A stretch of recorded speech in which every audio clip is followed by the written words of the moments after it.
Baik, selamat siang untuk anak-anakku sekalian. Jadi pada kesempatan kali ini kita akan memasuki pada sebab pembelajaran tentang memahami ekonomi. Jadi anak-anak sudah tahu nggak apa itu ekonomi?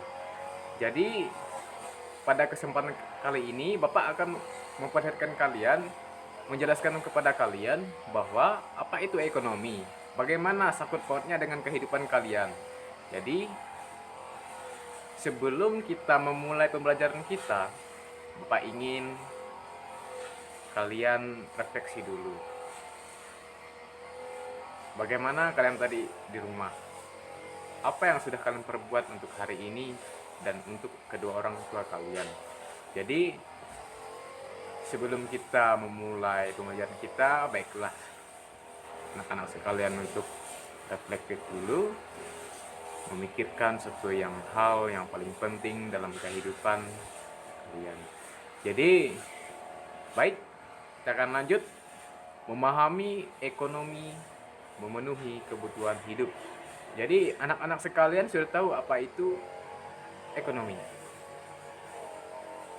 Jadi ekonomi itu adalah studi tentang bagaimana individu dan masyarakat mengelola sumber daya yang terbatas untuk memenuhi kebutuhan dan keinginan mereka yang tidak terbatas. Jadi siswa nih, jadi kalian ini contohnya, kalau kalian ekonomi itu seperti gini, apa yang kalian butuhkan dan apa yang kalian perlukan. Contohnya, dalam kegiatan sehari-hari kita memerlukan namanya apa? Bersih, makan, pakaian, tempat tinggal. Jadi itu ada sebuah fase kehidupan manusia yang memerlukan kebutuhan tersebut. Jadi kita perlu ketahui bahwa ekonomi itu bersangkut paut dengan kehidupan kita sehari-hari. Kemudian kita lanjut.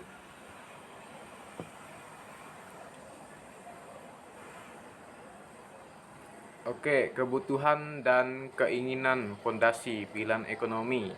Jadi kita harus bisa membedakan apa itu namanya kebutuhan dan keinginan.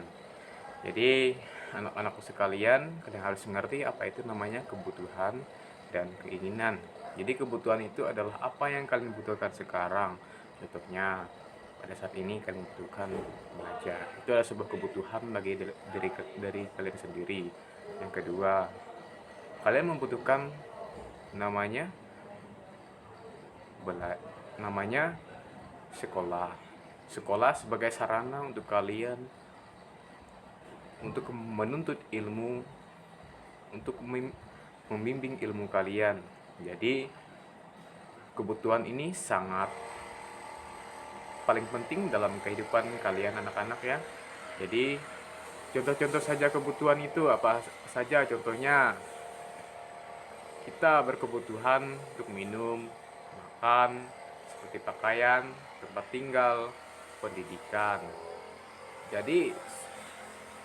Jadi apa yang kita butuhkan itu adalah sebuah kebutuhan kita, kebutuhan rutinitas kita, kebutuhan aktivitas kita. Yang kedua, kita akan berbicara tentang keinginan. Jadi keinginan itu ada hal-hal yang penting untuk keberlangsungan kita hidup.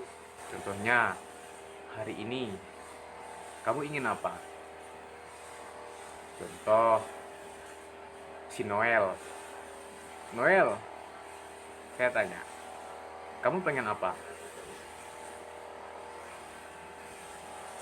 Lalu ditanyanya, saya pengen makan es krim. Jadi itu ada sebuah namanya kebutuhan. Itu ada sebuah namanya keinginan tersebut. Aku mau ini, aku mau itu, dan aku mau apapun.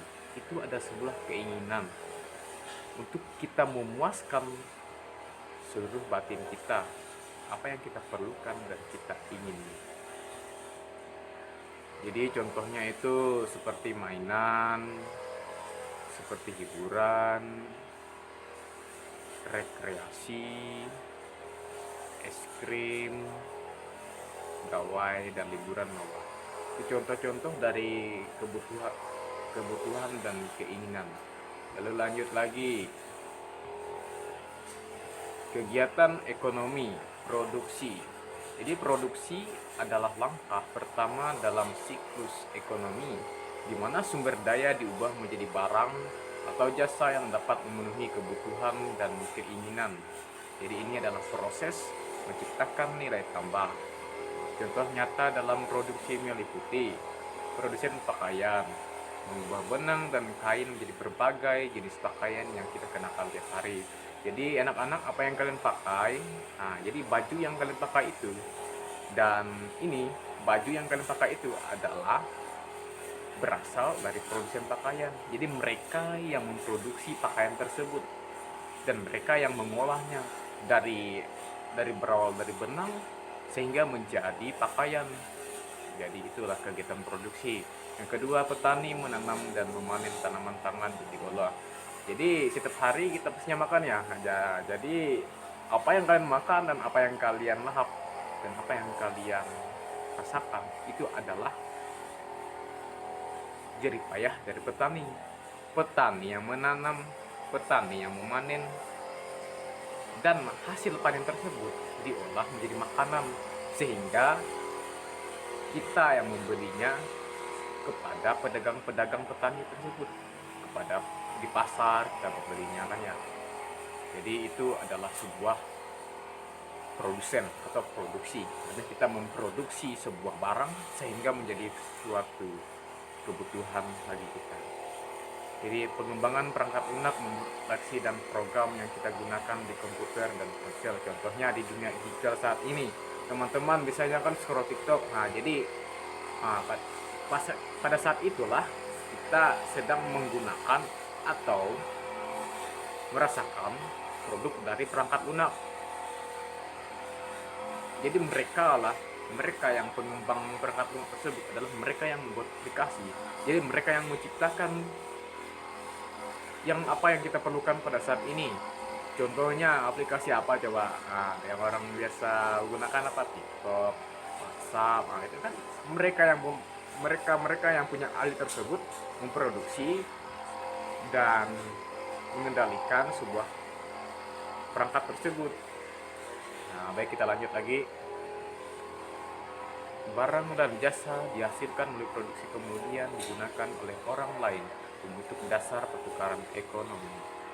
Kegiatan ekonomi distribusi. Jadi distribusi adalah jembatan penting yang menghubungkan produsen dengan konsumen. Ini adalah sebuah proses vital untuk memastikan barang dan jasa yang telah diproduksi ke tangan mereka yang membutuhkan. Tanpa distribusi yang efisien, produk terbaik sekalipun tidak akan dapat diakses oleh pasar. Beberapa contoh kegiatan distribusi meliputi toko retail menjual berbagai macam produk dan produsen langsung kepada konsumen.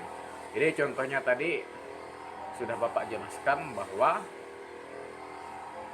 mereka yang petani ini tadi, jadi mereka menyalurkan barang mereka itu kepada penjual. Jadi produsen tadi, mereka menyalurkan barang hasil dari produksi mereka salurkan kepada penjual, sehingga ini yang dinamakan namanya distribusi, penyaluran barang. Jadi itu yang kita masuk ke kegiatan ekonomi.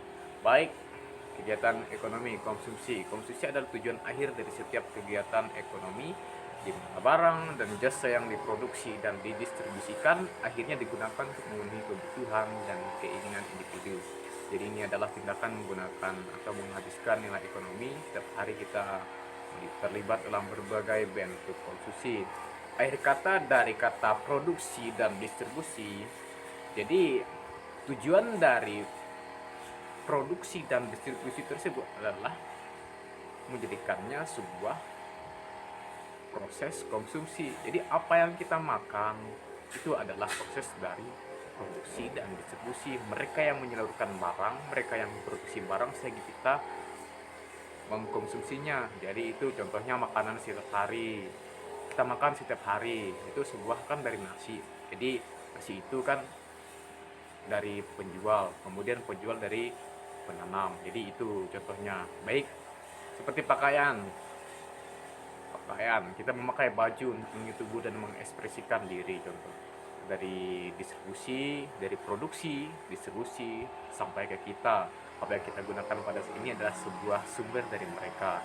Sumber kita menonton film, mengisi hiburan, menggunakan transportasi umum, mengisi layanan dan mencapai tujuan.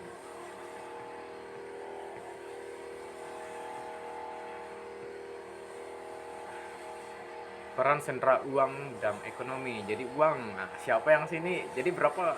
Jadi anak-anak berapa jajannya hari ini? Nah, ada yang 12.000, ada yang 5.000, ada yang 10.000. Jadi uang itu digunakan sebagai sarana untuk transaksi. Jadi apa yang kalian punya pada saat ini, kalian bisa dapat membeli sebuah barang dari hasil produksi dan distribusi tersebut. Jadi uang ini mempunyai peran sebagai alat pembayaran, jadi memudahkan kita dalam transaksi.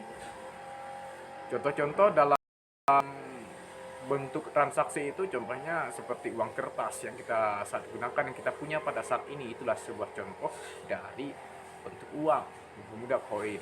Jadi pembelajaran kali ini bagaimana anak-anak, apakah sudah mengerti atau bagaimana?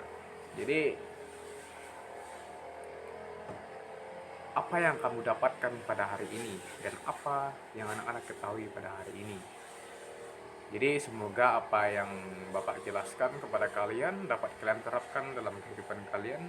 Semoga kalian juga menjadi seorang produksi dan distribusi sebagai orang yang berguna bagi kehidupan, untuk proses kehidupan kita. Baik, sekian dari pembelajaran kali ini. Bapak ucapkan terima kasih.